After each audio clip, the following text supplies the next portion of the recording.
ಅಬ್ಬಾ, ಸದ್ಯ ಅರ್ಜುನ್ ವಿಷಯ ಮಾತಾಡದೆ ಇದ್ದಿದ್ದೇ ಒಳ್ಳೇದಾಯಿತು.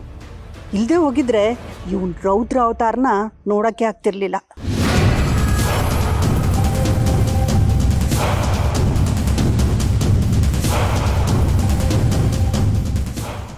ಶಾಂತಮ್ಮ ಹೇಳಿದ್ದು ಸರಿ ಅಂತ ಅನ್ನಿಸ್ತಾ ಇದೆ. ಈ ವಿಷಯದಲ್ಲಿ ನಾನೇನಾದರೂ ಸಹಾಯ ಮಾಡಿದ್ರೆ ಹೌದು, ಜಾನ್ವಿಯವರ ಆತ್ಮಕ್ಕೆ ಶಾಂತಿ ಸಿಗಲಿ ಅಂತ ಬೇರೆ ಹೇಳಿದ್ರು. ಅಲ್ಲಿಗೆ ಮುಗೀತು. ಜಯಂತ, ಈ ಕೇಸ್ನಲ್ಲಿ ನೀನಾದರೂ ಭಾವನಾ ಅವ್ರಿಗೆ ಸಪೋರ್ಟ್ ಮಾಡಿದ್ರೆ ಜಾನ್ವಿಯವರು ಎಲ್ಲಿದ್ದಾರೆ ಅಂತ ಹುಡುಕೋದಕ್ಕೆ ಅವ್ರ ಸಹಾಯನೂ ತಗೋಬಹುದು. ಈ ಪ್ರಯತ್ನನೂ ನಡೀಲಿ, ನೋಡೋಣ.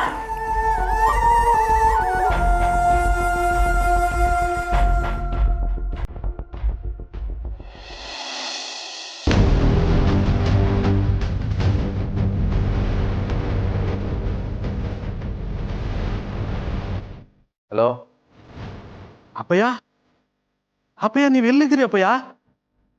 ಅಲ್ಲ ಅಪ್ಪಯ್ಯ, ನೀವು ಹೇಳ್ಬಿಟ್ಟು ಹೋಗೋದಲ್ವೇನಪ್ಪಯ್ಯ? ಅಪ್ಪಯ್ಯ, ನೀವು ಹೋದಾಗಿದ್ದ ಮನೇಲಿ ಏನೇನೋ ನಡೀತಾ ಇದೆ ಕಣಪ್ಪಯ್ಯ. ಆಮೇಲೆ ಪಾರ್ಟಿ ವರ್ಕರ್ಸ್ ಎಲ್ಲ ಫೋನ್ ಮೇಲೆ ಫೋನ್ ಮಾಡ್ತವ್ರೆ, ಅಪ್ಪೋರೆಲ್ಲವ್ರೆ ಅಂತ. ಅವ್ರಿಗೆಲ್ಲ ಉತ್ತರ ಕೊಟ್ಟು ಕೊಟ್ಟು ಸಾಕಾಗೋಯ್ತು ಕಣಪ್ಪಯ್ಯ. ನೀವು ಬಿರು ಬನ್ನಿ. ಹಾಂ ಅಪ್ಪಯ್ಯ, ಅದನ್ನೆಲ್ಲ ಸರಿ ಮಾಡುಮ ಅಪ್ಪಯ್ಯ. ನೀವು ಮೊದಲು ಮನೆಗೆ ಬನ್ನಿ, ಹೇಳ್ತೀನಿ. ಹಲೋ ಅಪ್ಪಯ್ಯ. ಅಲ್ಲ ಕಂದ, ನಿಮ್ಮ ಅಪ್ಪನಿಗೆ ಫೋನ್ ಮಾಡಿದ್ಯಾ? ಯಾವಾಗ ಬರ್ತಾರಂತ? ಗೊತ್ತಿಲ್ಲ ಕಣವ. ಅವ್ರು ಎಲ್ಲವ್ರು ಏನು ಎತ್ತ ಅಂತ ಏನು ಹೇಳಲಿಲ್ಲ. ಯಾವುದೋ ಬೇರೆ ನಂಬರಿಂದ ಮಾಡಿದ್ರು. ಅವ್ರಿಗೆ ಈ ಸಿದ್ದು ಕೇಸಿಂದ ಅವಮಾನ ಆಗ್ಬಿಟ್ಟದೆ ಕಣವ.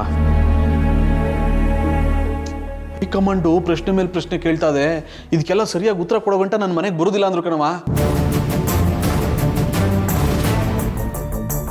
ಅಯ್ಯೋ ದೇವ್ರೆ, ಇವಳಿಂದ ನನ್ನ ಮಗ ಜೈಲ್ ಗೊತ್ತಾ? ಈಗ ನನ್ನ ಗಂಟನಿಗೆ ಅವಮಾನ ಆಗಿದೆ. ಈಗ ತಾನೇ ಅಧಿಕಾರ ಸಿಕ್ಕಿತ್ತು, ಅದು ಕೈ ತಪ್ಪು ಹೋಗುತ್ತೇನೋ. ಅವ್ವ, ಹಂಗೇನು ಆಗಕ್ಕಿಲ್ಲ. ಹೈಕಮಾಂಡ್ ಕೇಳೋ ಪ್ರಶ್ನೆಗೆ ಸರಿಯಾಗಿ ಉತ್ತರ ಕೊಟ್ಬಿಟ್ರೆ ಏನೂ ಸಮಸ್ಯೆ ಆಗಕ್ಕಿಲ್ಲ ಕಣವ. ಎಲ್ಲ ಸರಿಯುತ್ತದೆ, ನೀನು ಧೈರ್ಯವಾಗಿರು. ಅಲ್ಲ ರೀ, ಪಾಪ ಮಾವ ಹೇಗಿದ್ದಾರೋ, ಎಲ್ಲಿದ್ದಾರೋ, ಏನು ಮಾಡ್ತಾ ಇದ್ದಾರೋ ಏನೋ. ಅಲ್ಲ ರೀ, ಯಾವಾಗಲೂ ಕೂಡ ಜನರ ಮಧ್ಯೆನೇ ಇದ್ದವ್ರವರು. ಈಗ ಅದೇ ಜನರು ಕೇಳೋಂಥ ಬಾಯಿಗೆ ಬಂದಿದ್ದ ಪ್ರಶ್ನೆಗಳಿಗೆಲ್ಲ ಉತ್ತರ ಕೊಡಬೇಕು ಅಂತಂದರೆ ಆಮೇಲೆ ಮಾವ ಏನೋ ತಲೆ ಕೆಡಿಸ್ಕೊಂಡು ಏನಾದರೂ ಹೆಚ್ಚು ಕಮ್ಮಿ ಏನಾದರೂ. ನೀನು ಸುಮ್ಕಿರಮ್ಮಿ, ಹುಚ್ಚು ಚಂಗೆ ಏನೇನೋ ಮಾತಾಡಬೇಡ. ಇಂಥದಕ್ಕೆಲ್ಲ ಅಪ್ಪಯ್ಯ ತಲೆ ಕೆಡಿಸ್ಕೊಳ್ಳೋರಾಗಿದ್ರೆ ಯಾವತ್ತೋ ರಾಜಕೀಯ ಬಿಟ್ಬಿಡ್ಬೇಕಾಗಿತ್ತು. ಇಂಥ ಸಮಯ ಸಂದರ್ಭನ ಹೆಂಗೆ ನಿಭಾಯಿಸ್ಬೇಕು ಅಂತ ನಮ್ಮ ಅಪ್ಪ ಹಿಂಗೆ ಚಂದ ಗೊತ್ತದೆ. ನೀನು ಸುಮ್ಮನೆ ಏನೇನೋ ಮಾತಾಡಬೇಡ. ಮೊದಲೇ ಅವ್ವ ಎದುರುಕಂಡದೆ, ನೀನು ಏನೇನೋ ಮಾತಾಡಿ ಕಣ್ಣಲ್ಲಿ ನೀರು ತರಿಸ್ಬೇಡ. ನನ್ನ ಕಣ್ಣಲ್ಲಿ ನೀರು ಬರ್ತಾ ಇರೋದು ಇವಳು ಮಾತಿಂದಲ್ಲ ಕಣೋ, ಆ ಭಾವನನಿಂದ. ಅವಳು ಮದುವೆ ಆಗಿ ಬಂದಾಗಿಂದ ಈ ಮನೇಲಿ ಏನೆಲ್ಲ ನಡೀತಿದೆ, ಇಷ್ಟು ಅವಮಾನಗಳು. ಹೋಗ್ಲಿ, ನನ್ನ ಮಗನಾದ್ರೂ ಸುಖವಾಗಿದ್ದಾನ? ಅದೂ ಇಲ್ಲ. ಈಗ ನೋಡಿದ್ರೆ ನಿಮ್ಮ ಅಪ್ಪನ ತಲೆ ಮರೆಸ್ಕೊಂಡಿದ್ದಾರೆ. ಅಯ್ಯೋ ದೇವ್ರೆ, ಇನ್ನು ಏನೇನು ನೋಡ್ಬೇಕಪ್ಪ ಈ ಕಣ್ಣಿಂದ ನಾನು. ಅವ್ವ, ಏನಾಗೋದಿಲ್ಲ ಕಣವ, ಎಲ್ಲ ಸರಿಯುತ್ತದೆ. ನೀನು ಹಿಂಗೆಲ್ಲ ಕಣ್ಣೀರು ಹಾಕಿ ನಿನ್ನ ಆರೋಗ್ಯ ಹಾಳು ಮಾಡ್ಕೊಬೇಡ ಕಣವ. ನಾನಿವನ್ನೆಲ್ಲ ನಾನೆಲ್ಲ ನೋಡ್ಕೊತೀನಿ. ನೀ ಬಾರವ, ನೀನು ಬಾ, ಎಲ್ಲ ಸರಿಯುತ್ತದೆ ಕಣ್ಬ. ಬತ್ತನ್ ಕಣ್ ಬಾರವ, ನಾನು ಕರ್ಕೊಬತ್ತೀನಿ.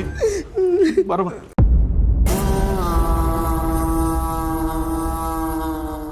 ಅಂತೂ ನನ್ನ ಕೆಲಸ ಸಾಧಿಸ್ಕೊಳ್ಳೋಕ್ಕೆ ಒಂದೊಳ್ಳೆ ಅವಕಾಶ ಸಿಕ್ಕಿದೆ. ಈ ನನ್ನ ಗಂಡ ಒಬ್ಬರು ನನ್ನ ಕೈಗೆ ಜೋಡಿಸ್ಬಿಟ್ರೆ ಇಷ್ಟೊತ್ತಿಗೆ ನಾನು ಅಂದ್ಕೊಂಡಿದ್ದೆಲ್ಲ ನನ್ನ ಕೈ ಸೇರ್ತಿತ್ತು. ಈಗಲೂ ಕಾಲ ಮಿಂಚಿಲ್ಲ. ಇದೇ ವಿಷಯ ಇಟ್ಕೊಂಡು ನನ್ನ ಕಡೆ ಹೇಳ್ಕೊಳ್ಳೋ ಪ್ರಯತ್ನ ಮಾಡ್ತೀನಿ.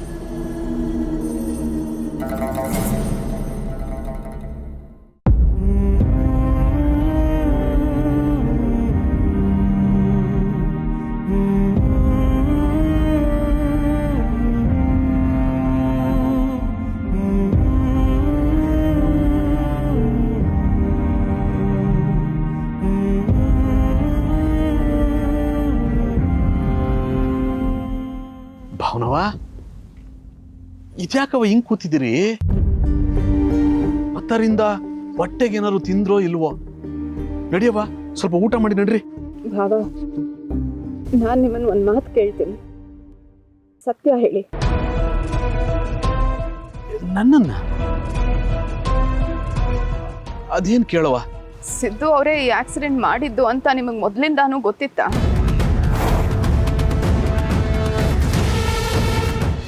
ನಿಮ್ಮ ಮೌನನೇ ಎಲ್ಲ ಹೇಳ್ತಿದೆ ಭಾವ.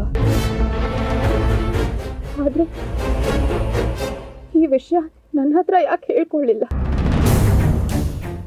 ನಿಮ್ಮ ಮುಂದೆನೆ ಅಷ್ಟೆಲ್ಲ ಹೋರಾಡ್ತಿದ್ದೆ. ಇದು ನನ್ನ ಹತ್ರ ಹೇಳ್ಕೋಬೇಕು ಅಂತ ಒಂದ್ಸಲನೂ ಅನ್ಸ್ಲಿಲ್ವಾ ನಿಮ್ಗೆ?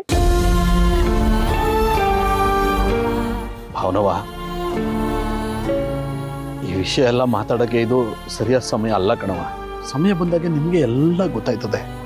ಹಿಂಗ್ ಯಾವಾಗ ಬರುತ್ತೆ ಭಾವ? ಈ ಮನೆಯಲ್ಲಿ ನನಗೇನ್ ಮರ್ಯಾದೆ ಇದೆ ಅಂತ ನಿಮಗೆ ಚೆನ್ನಾಗಿ ಗೊತ್ತು.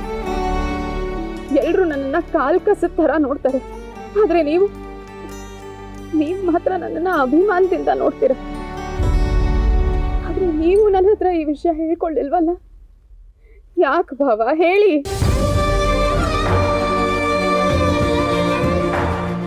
ನೀವ್ ಈ ರೀತಿ ಮೌನವಾಗಿದ್ರೆ ನನ್ನ ತಲೆನಲ್ಲಿ ಏನ್ ಓಡುತ್ತೆ ಅಂತ ಯೋಚನೆ ಮಾಡಿದೀರಾ? ನಾನ್ ಮದ್ವೆ ಆಗ್ಬೇಕಾಗಿರೋ ಹುಡುಗ ಮದ್ವೆ ದಿನಾನೇ ಆಕ್ಸಿಡೆಂಟ್ ಆಗಿ ಸತ್ತು ಹೋಗ್ತಾನೆ. ಅದ್ಯಾರು ಮಾಡಿದ್ದು? ನನ್ ಗಂಡ. ನನ್ನನ್ನ ಪಡ್ಕೊಳ್ಳೋದಕ್ಕೋಸ್ಕರ ಅವ್ರನ್ನ ಸಾಯಿಸೇ ಬಿಟ್ನಲ್ಲ ಅಂತ ನಾನು ಯೋಚನೆ ಮಾಡಲ್ವಾ ಹೇಳಿ? ಭಾವನವ, ನೀವ್ ಏನೇನೋ ಯೋಚನೆ ಮಾಡ್ತಾ ಇದ್ದೀರಿ. ನಿಮ್ ಮದ್ವೆ ಅಷ್ಟೊತ್ತಿಗೆ ಸಿದ್ದುಗೆ ನೀವ್ ಯಾರು ಅಂತಾನು ಇನ್ನೂ ಗೊತ್ತಿರ್ಲಿಲ್ಲ. ಅಂದ್ಮೇಲೆ ಅವನ್ ಹೆಂಗವ ಇದನ್ನೆಲ್ಲ ಮಾಡಕ್ಕಾದದು? ತಪ್ಪೇ ಮಾಡಿಲ್ಲ ಅಂದ್ಮೇಲೆ ಈಗ ತಪ್ಪು ಒಪ್ಕೊಂಡು ಯಾಕೆ ಶಿಕ್ಷೆ ಅನುಭವಿಸ್ತಾ ಇದ್ದಾರೆ?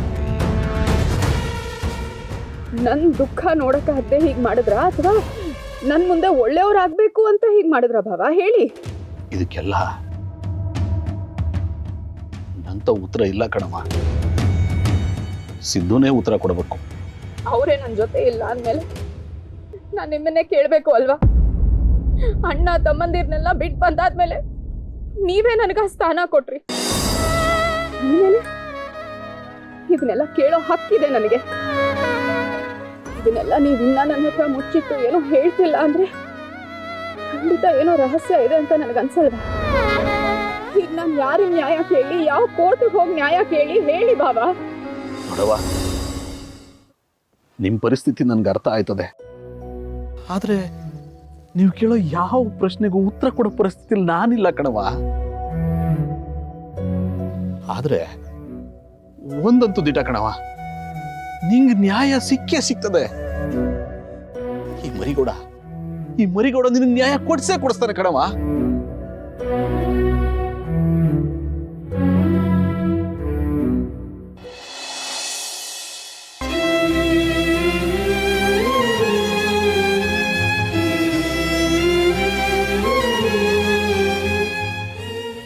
ಏನ್ ಬಾಸ್ ಇದು? ನೀವ್ ಯಾರು, ಹೆಂಗಿದ್ದವರು? ಇಂಥ ಪರಿಸ್ಥಿತಿ ಬಂದ್ಬಿಡ್ತಲ್ಲ. ಜವರೇಗೌಡ್ರು ಕಿರಿಮಗ ಸಿದ್ದೇಗೌಡ್ರು ಅಂದ್ರೆ ಸುತ್ತಮುತ್ತ ಊರಲ್ಲೆಲ್ಲ ನಿಮ್ಮ ಅವ ಇತ್ತಲ್ಲ ಬಾಸ್. ನಿಮ್ಮ ಹೆಸರು ಹೇಳಿದ್ರೆ ಸಾಕು, ಆಗದೇ ಕೆಲಸ ಎಲ್ಲ ಆಗೋಯ್ತಾಯ್ತು. ಇದೇನ್ ಬಾಸ್ ನಿಮಗೆ ಹಿಂಗೆ ಆಗೋಯ್ತಲ್ಲ? ಇಲ್ಲ ಕಲ, ಏನಾಗಬೇಕಿತ್ತು ಅದೇ ಆಗದೆ. ತಪ್ಪು ಮಾಡಿ ಆತನ ಮುಚ್ಚಿಟ್ಟು ಬದುಕಬಾರ್ದು. ಈ ಸುಳ್ಳು ಅನ್ನೋದು ಆ ಕ್ಷಣಕ್ಕಷ್ಟೇ ಖುಷಿ ಕೊಡ್ತದೆ, ಆದರೆ ಜೀವನನೇ ಸರ್ವನಾಶ ಮಾಡಿಬಿಡ್ತದೆ. ನಾವೇನೇ ತಪ್ಪು ಮಾಡಿದ್ರು ಅದನ್ನಲ್ಲೇ ಒಪ್ಕೊಂಡ್ಬಿಟ್ರೆ ಅದ್ಯಾರು ಇವನ್ನ ಕ್ಷಮಿಸೋ ಮನಸ್ಸು ಮಾಡಿದ್ರು ಮಾಡ್ತಾನೆ. ಇಲ್ಲದೆ ಇದ್ರೆ ತುಂಬಾ ದೊಡ್ಡ ಶಿಕ್ಷೆ ಕೊಟ್ಬಿಡ್ತೇನೆ ಕಲ. ಇದೇನು ಬಾಸ್ ಹಿಂಗೆ ಹೇಳ್ತಿದ್ದೀರಿ? ತಪ್ಪು ಮಾಡಿ ತಲೆ ಮರೆಸ್ಕೊಂಡು ಎಷ್ಟು ಜನ ಓಡಾಡಲ್ಲ, ಕೊಲೆ ಸುಲಿಗೆ ಮಾಡಿ ಏನು ಮಾಡೇ ಇಲ್ಲ ಅನ್ನೋ ಥರ ಬದುಕೋರಿಲ್ವಾ? ಹೇ, ತಪ್ಪಲ್ಲಿ ಸಣ್ಣ ತಪ್ಪು ದೊಡ್ಡ ತಪ್ಪು ಅಂತ ಈಗ ಬರೋದಿಲ್ಲ ಕಲ. ತಪ್ಪು ತಪ್ಪೇ, ಆದರೆ ನನಗೆ ಇವತ್ತು ನೆಮ್ಮದಿಯಾಗಿ ನಿದ್ದೆ ಬರ್ತಿದೆ ಕಲ.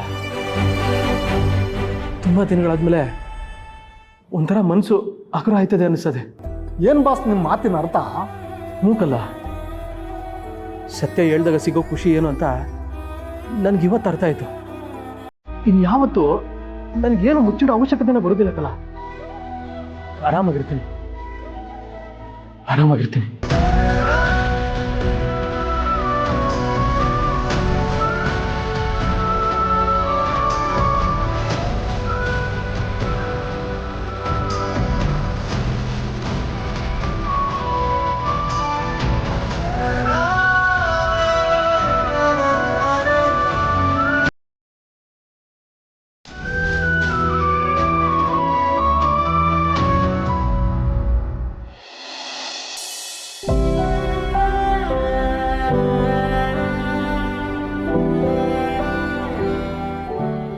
ಯಾಕೆ ದೇವ್ರೆ,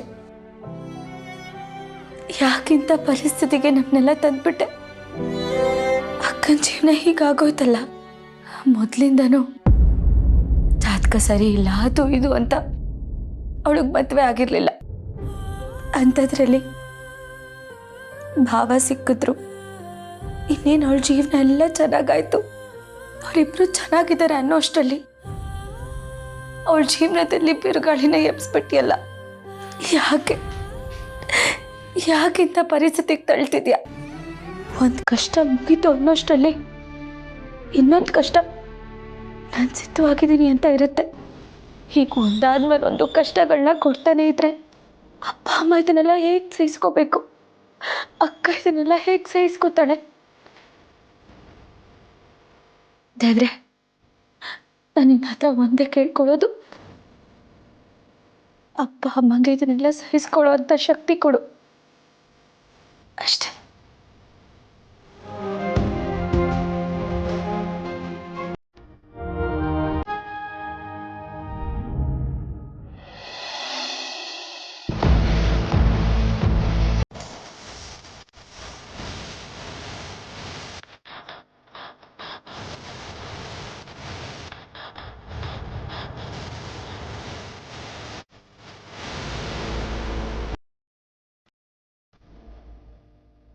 ಏನು ಆಯ್ತಾ ಸಂಧಾನದ ಮಾತುಕತೆ ಇಲ್ಲ? ಚಂದನದ ಏನು ಮಾತಾಡ್ತಾ ಇದೀಯಮ್ಮಿ? ರೀ, ನಾನು ಸರಿಯಾಗೇ ಮಾತಾಡ್ತಾ ಇದ್ದೀನಿ, ನೀವೇ ತಲೆ ಕೆಟ್ಟವ್ರಂಗೆ ಮಾತಾಡ್ತಾ ಇರೋದು. ಅಲ್ಲ ರೀ, ನಿಮಗೆ ಯಾಕ್ರಿ ಬೇಕು? ಊರಿಗೆ ಬೇಡದೆ ಇರೋ ಸಾಬ್ರಿ ನಿಮಗೆ ಯಾಕೆ ಅಂತ ನಿಮ್ಮಮ್ಮ ಅವಳು ಮಾಡಿರೋ ಕೆಲಸಕ್ಕೆ ಅವಳು ಕ್ಯಾಕರ್ ಸುಗಿತಾ ಇದ್ರೆ ನೀವ್ಯಾಕೆ ಅವಳು ಪರ ವಹಿಸ್ಕೊಂಡು ಬಂದ್ರಿ? ನಿಮ್ಗೇನು ಮಾಡಕ್ಕೆ ಬೇರೆ ಕೆಲಸ ಇಲ್ವಾ? ನಿಮ್ಮಮ್ಮನ ಕೋಪಕ್ಕೆ ನೀವು ಯಾಕ್ರಿ ಗುರಿ ಆಗಬೇಕು? ಆ ಭಾವನ ಈ ಮನೆಗೆ ಬಂದಾಗಿಂದ ಈ ಮನೇಲಿ ನಡಿಬಾರ್ದೆಲ್ಲ ನಡೆದೋಗಿದೆ. ಅವಳು ಮಾಡಿರೋದು ಇನ್ನ ಸಾಕಾಗ್ತಿಲ್ವಾ ನಿಮಗೆ? ನೀನು ನಮ್ಮ ಅವನಂಗೆ ಮಾತಾಡ್ಬೇಡಕ್ಕ ನಮ್ಮಿ. ಒಂದು ಹೆಣ್ಣಾಗಿ ಇನ್ನೊಂದು ಹೆಣ್ಣಿನ ಭಾವನೆನ ಅರ್ಥ ಮಾಡ್ಕೋಬೇಕು. ಭಾವನಾ ಒಳ್ಳೆ ಹೆಣ್ಮಗಳು, ಅವಳಿಂದ ಈ ಮನೆಗೆ ಕೇಡ ಆಗೋದಿಲ್ಲ ಕಣಮಿ. ಹಾಗಾದ್ರೆ ನಾನು ಕೆಟ್ಟೋಳು, ನಾನು ಈ ಮನೆಗೆ ಕೇಡ್ ಬಯಸ್ತೀನಿ ಅಂತನಾ? ಅಲ್ಲ ರೀ, ಮದುವೆ ಆಗಿ ಇಲ್ಲಿಗೆ ಬಂದಾಗಿಂದ ನನಗೇನು ತಾನೇ ಸಿಕ್ಕಿದೆ ಹೇಳ್ರಿ? ನನಗೆ ಯಾವತ್ತೂ ನನ್ನ ಗಂಡ ಆಗಿ ನೀವಿದ್ದೇ ಇಲ್ಲ. ನಾನು ಹೇಳೋದನ್ನ ಏನು ಕೇಳಿಸ್ಕೊಳ್ಳಲ್ಲ. ನನ್ನ ಆಸೆ ಕನಸುಗಳಿಗೆ ಒಂದು ಸ್ವಲ್ಪನೂ ಸ್ಪಂದಿಸೋದೇ ಇಲ್ಲ. ಯಾಕೆ? ಅವಳು ಮಾತ್ರ ಹೆಣ್ಣು, ನಾನು ಹೆಣ್ಣಲ್ವಾ? ನನಗೆ ಆಸೆಗಳು, ಕನಸುಗಳು, ಭಾವನೆಗಳು ಇರೋದೇ ಇಲ್ವಾ? ನೋಡು, ನಿನ್ನ ವಿಷಯದಲ್ಲಿ ನಾನು ಕೆಲವೊಂದಷ್ಟು ಸಲ ಸರಿಯಾಗಿ ನಡ್ಕೊಂಡಿಲ್ಲದೆ ಇರ್ಬೋದು, ಆದರೆ ನಿನ್ನನ್ನು ಕಡೆಗಣಿಸಿಲ್ಲ ಕಣಮ್ಮಿ. ನನಗೇನೋ ಚಿಕ್ಕ ವಯಸ್ಸಿಂದಲೂ ಅಪ್ಪನ ಮೇಲೆ ಪ್ರೀತಿ. ಯಾವಾಗಲೂ ಅವ್ರ ಬೆನ್ನೆಲುಬಾಗಿ ನಿಂತು ಅವ್ರಿಗೆ ಸಹಾಯ ಮಾಡಿದ್ರೆ ನನಗೇನೋ ಒಂಥರ ಸಮಾಧಾನ, ನೆಮ್ಮದಿ ಕಣಮ್ಮಿ. ಹಾಗಿದ್ರೆ ಹಾಗೇ ಸಮಾಧಾನ ನೆಮ್ಮದಿಯಿಂದ ಜೀವನ ಪೂರ್ತಿ ಇದ್ಬಿಡ್ಬೋದಾಗಿತ್ತಲ್ವಾ? ಮದುವೆ ಯಾಕ್ರಿ ಆಗ್ಬೇಕಾಗಿತ್ತು ನೀವು? ನಿಮಗೆ ನಿಮ್ಮ ಅಪ್ಪನ ಹಿಂದೆ ಮುಂದೆ ಸುತ್ತಕೊಂಡು ಅವ್ರ ಬಾಲದ ಥರ ಇರೋದೇ ಇಷ್ಟ, ಅದರಿಂದನೇ ಸುಖ ಸಿಗುತ್ತೆ ಅಂತ ಅಂದಮೇಲೆ ಅದನ್ನೇ ಮಾಡ್ಕೊಂಡಿರ್ಬೋದಿತ್ತಲ್ವಾ? ನನ್ನ ಮದುವೆ ಮಾಡಿಕೊಂಡು ನನ್ನ ಸುಖ ನೆಮ್ಮದಿನ ಯಾಕ್ರಿ ಹಾಳು ಮಾಡಿದ್ರಿ? ಯಾಕೆ ಮದುವೆ ಆದ್ರಿ?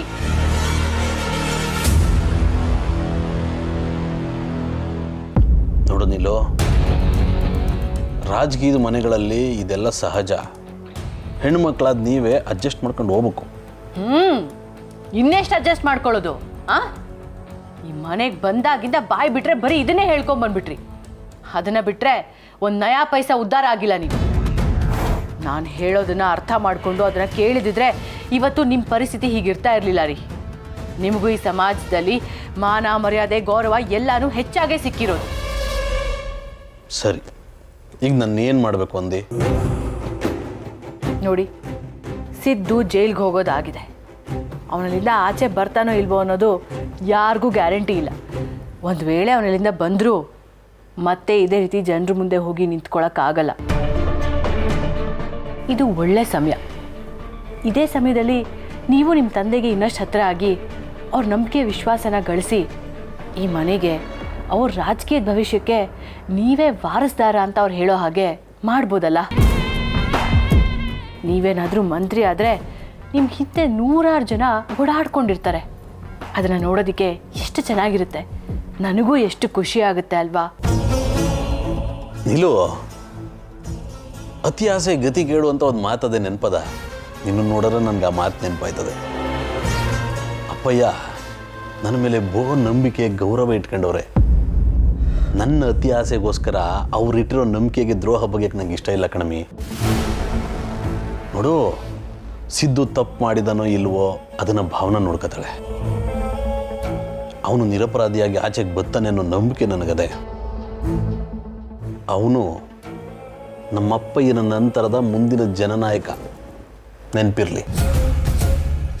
ರೀ, ಈ ಮನೆಗೆ ಹಿರಿಮಗಾಗಿ ಮಾತಾಡೋದಕ್ಕೆ ನಿಮಗೆ ನಾಚಿಕೆ ಆಗ್ತಿಲ್ವಾ?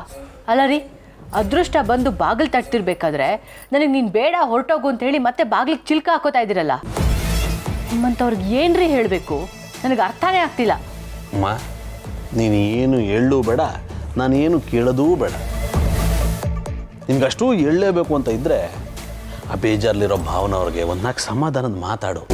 ಅವ್ರಿಗೂ ನಮ್ಮವರು ತಮ್ಮವರು ಅವರೇ ಅಂತ ಸಮಾಧಾನ ಆಯ್ತದೆ. ಅದು ಬಿಟ್ಬಿಟ್ಟು ಹಿಂಗೆ ತಿಳಿಯಾಗಿರೋ ಮನ್ಸುಗಳಿಗೆ ಹುಳಿ ಹಿಂಡೋ ಕೆಲಸ ಮಾಡಬೇಡ. ಕೆಮ್ಗಿಮೆ ಇದ್ರೆ ನೋಡೋಗು, ನಾನು ಬಂದು ಹೇಳ್ತೋ ಕೂತ್ಕೊಂಡೆ.